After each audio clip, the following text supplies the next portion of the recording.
ওরা এবং আমরা, এই ওরা এবং আমরা করে আমাদের দীর্ঘদিনের যে প্রীতি, আমাদের দীর্ঘদিনের যে সম্প্রীতি এবং অটুট বন্ধনকে ভেঙে ফেলার চেষ্টা করেছিল একেবারেই রাজনৈতিক কারণে। এখানে হিন্দু ধর্মাবলম্বী যারা মানুষ তারা আমাদের, আবার ভোটের কথা বলছেন, এটা বিস্ময়কর।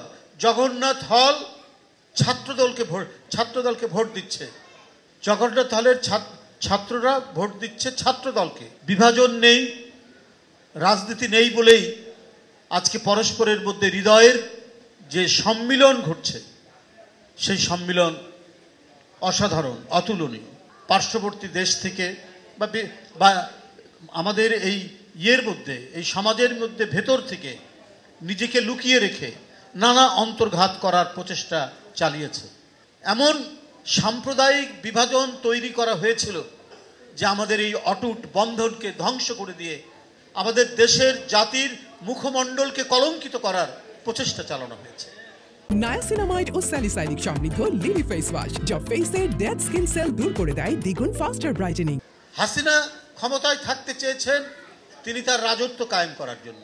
তার ছেলে মেয়ে, ভাগনা ভাগ্নি, এদেরকে তিনি সম্পদ দিবেন, এদেরকে টাকা করার ব্যবস্থা করে দিবেন, এদেরকে ধনী করবেন। ওটা ছিল শেখ হাসিনার একটা পারিবারিক শাসন, পারিবারিক রাজত্ব তৈরি করতে চেয়েছেন। কারণ তিনি মনে করতেন যে এই দেশটা তার বাপের এবং এটা তাদের ব্যক্তিগত মালিকানা এবং এটা তাদের ব্যক্তিগত জমিদারি।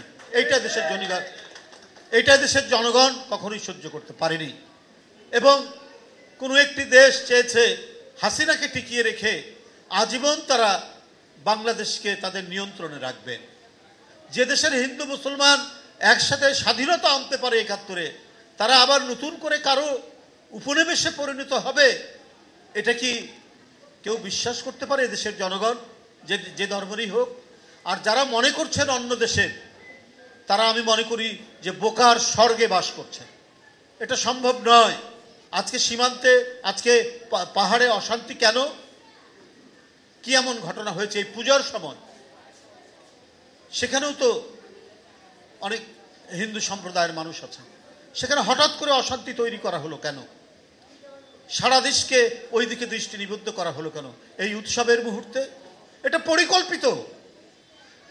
বাংলাদেশকে অস্থিতিশীল করার একটা জাতীয় আন্তর্জাতিক চক্রান্ত। যারা শেখ হাসিনার পতনকে মেনে নিতে পারেনি, তারাই এই চক্রান্ত করে যাচ্ছে যে এই দুর্গাপূজার সময় এমন কিছু ঘটনা ঘটাতে হবে যাতে বাংলাদেশের ভাবমূর্তি নষ্ট হয় বিদেশে।